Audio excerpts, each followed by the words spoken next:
सुरू करू। तंबाखू, खर्रा, धूम्रपान यांच्या दुष्परिणामांची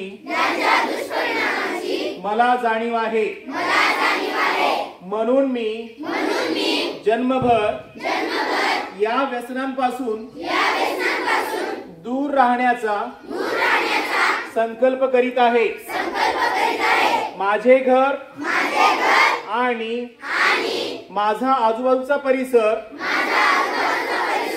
तंबाखूमुक्त राहावा।